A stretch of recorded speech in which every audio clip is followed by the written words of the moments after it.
Hello বন্ধুরা, আপনাদের সকলকে নতুন একটি ভিডিওতে স্বাগত জানাই। বন্ধুরা, আপনাদের পিএম কিষানের ১৭তম কিস্তি ঢোকার আগে আপনাদের মধ্যে অনেক কিষানদের স্ট্যাটাস কিন্তু পরিবর্তন হয়ে গেছে। আপনাদের ল্যান্ড সিডিং স্ট্যাটাস এখন নো দেখাচ্ছে এবং আধার ব্যাংক অ্যাকাউন্ট সিডিং স্ট্যাটাস আবার অনেক কিষানদের কিন্তু নো দেখাচ্ছে। তো যদি এরকম স্ট্যাটাস দেখায় সেক্ষেত্রে আপনাদেরকে কি করতে হবে, কিভাবে আপনারা স্ট্যাটাসটা ইয়েস করবেন, অ্যাপ্রুভ করবেন যাতে আপনাদের ১৭তম কিস্তির টাকা ঢুকে। তো চলুন এই ভিডিওটির মাধ্যমে আপনাদের সমস্ত ডিটেলসে জানাবো। তার আগে আপনাদের কাছে একটাই রিকোয়েস্ট করবো, চ্যানেলে নতুন হলে চ্যানেলটিকে অবশ্যই সাবস্ক্রাইব করে বেল নোটিফিকেশনটি অল করে রাখবেন এই ধরনের নতুন কিছু আপডেট সবার আগে পাওয়ার জন্য। আর যারা আগে থেকে সাবস্ক্রাইব করে রেখেছেন তাদেরকে অসংখ্য ধন্যবাদ। তো চলুন বন্ধুরা, ভিডিওটি শুরু করা যাক। তো সবার প্রথম আপনাদেরকে পিএম কিষানের অফিসিয়াল ওয়েবসাইট আসতে হবে। এই ওয়েবসাইট আসার পর একটু নিচে আসবেন। নিচে আসার পর এখানে দেখুন নো ইউর স্ট্যাটাস, এই অপশনে ক্লিক করবেন এবং আপনার পারলে নিচে ডেসক্রিপশনে হোয়াটসঅ্যাপ গ্রুপ এবং টেলিগ্রাম গ্রুপের সাথে যুক্ত হয়ে যাবেন। ওখান থেকে আপডেট এবং লিঙ্ক পেয়ে যাবেন। তো বন্ধুরা, নো ইউর স্ট্যাটাস অপশনে ক্লিক করে নিজেদের স্ট্যাটাসটা আগে চেক করে দেখুন যে আপনাদের স্ট্যাটাসটা কি দেখাচ্ছে। তো বন্ধুরা, এখানে দেখুন আমি এক কিষানের এখানে স্ট্যাটাস দেখাচ্ছি আপনাদেরকে। এখানে দেখুন করে এখানে আসবেন। তো এখানে আপনাদের যে কিষানের এখানে স্ট্যাটাসটা আমাকে পাঠিয়েছে, এখানে দেখুন তার ল্যান্ড সিডিং কিন্তু এখানে নো রয়েছে, কিন্তু এখানে ইকেওয়াইসি স্ট্যাটাস এবং আদার ব্যাংক অ্যাকাউন্ট সিডিং স্ট্যাটাস এখানে ইয়েস আছে। তো যদি আপনাদের ল্যান্ড সেটিং এখানে নো থাকে সেক্ষেত্রে বন্ধুরা আপনার ১৭তম কিস্তি টাকা আপনাদের অ্যাকাউন্টে কিন্তু ঢুকবে না 100%। তো সেক্ষেত্রে আপনাদেরকে কি করতে হবে, তো আপনাদের যে পর্চা রয়েছে, আপনাদের যে ল্যান্ডের যে পর্চা রয়েছে, নিজের নামে যে পর্চা রয়েছে, যেটা আপনাদের আধার কার্ডের নাম এবং পর্চার নাম, ব্যাংকের অ্যাকাউন্টের নাম, সমস্ত তিনটে ডিটেলসের নাম যদি আপনাদের কারেক্ট থাকে, যদি কোনো ভুল ত্রুটি না থাকে, সেক্ষেত্রে আপনারা কি করবেন, আপনাদের যে কৃষি দপ্তর রয়েছে যেখানে আপনাদের পিএম কিষানের কাগজপত্র জমা নেয়, বা আপনাদের বিএলআর অফিস রয়েছে বা আপনাদের ব্লক অফিস রয়েছে, যে জায়গায় আপনাদের পিএম কিষানের কাগজ জমা নেবে সেই জায়গায় গিয়ে আপনাদের কিন্তু যে পর্চা রয়েছে সেই পর্চার জেরক্স এবং আপনাদের আধার কার্ডের জেরক্স এবং আপনাদের ব্যাংকের অ্যাকাউন্টের জেরক্স, এই তিনটি ডকুমেন্টসে অ্যাটেস্টেড করে কিন্তু ওখানে আপনাদের জমা করতে হবে। তো জমা করার পরই কিন্তু আপনাদের কিন্তু এই ল্যান্ড সিডিং কিন্তু আপনাদের ইয়েস হবে।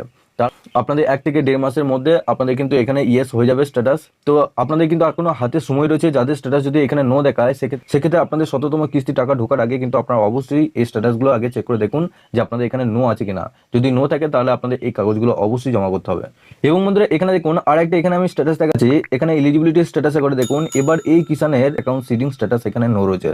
এখানে লেটেস্ট ইনস্টলমেন্ট ডিটেলসে করে এখানে দেখুন আধার ব্যাংক অ্যাকাউন্ট নট সিডেড, অর্থাৎ আধারের সাথে ব্যাংকের অ্যাকাউন্ট কিন্তু লিঙ্ক নাই। যদি আপনাদের এরকম স্ট্যাটাস দেখায় সেক্ষেত্রে বন্ধুরা আপনাদের ১৭তম কিস্তির টাকা কিন্তু আপনারা 100% পাবেন না। তো সবার আগে আপনারা কি করবেন, যে আপনাদের যে ব্যাংকের বই রয়েছে সেই ব্যাংকে গিয়ে আপনারা ডিবিটি অন করতে পারেন।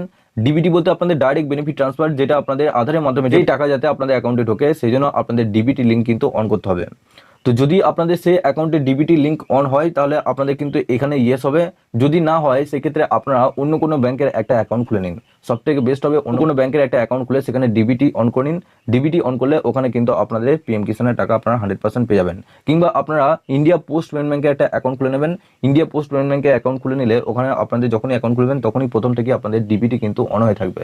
এক্ষেত্রে আপনাদের কিন্তু টাকা ঢুকতে আরও অসুবিধা হবে না। তো বন্ধুরা, অবশ্যই এই তিনটে কাজ করুন, তাহলে আপনাদের কিন্তু এই যে আধার ব্যাংক অ্যাকাউন্ট সিডিং স্ট্যাটাসের সমস্যা, আধারের দিক থেকে ব্যাংকের সমস্যা, সেটা কিন্তু আপনাদের আর থাকবে না। যদি আপনাদের এখানে দেখুন এলিজিবিলিটি স্ট্যাটাসে করে যদি আপনাদের এই তিনটে স্ট্যাটাসে যদি ইয়েস থাকে সেক্ষেত্রে জানবেন যে আপনার 100% আপনাদের ১৭তম কিস্তির টাকা আপনাদের অ্যাকাউন্টে ঢুকে যাবে। কারণ এখানে আপনাদের ল্যান্ডের দিক থেকে ইয়েস আছে, ইকেওয়াইসি স্ট্যাটাসের দিক থেকে ইয়েস রয়েছে এবং আধার ব্যাংক অ্যাকাউন্ট সিডিং স্ট্যাটাসের দিক থেকে এখানে ইয়েস রয়েছে।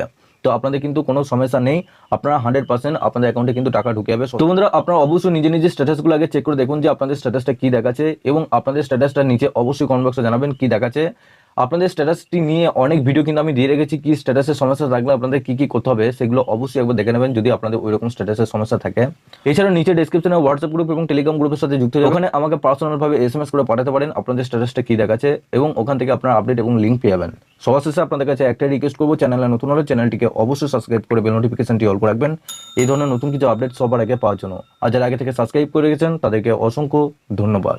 তো চলুন বন্ধুরা, পরের ভিডিওতে দেখা হচ্ছে এরকমই নতুন কিছু আপডেট নিয়ে।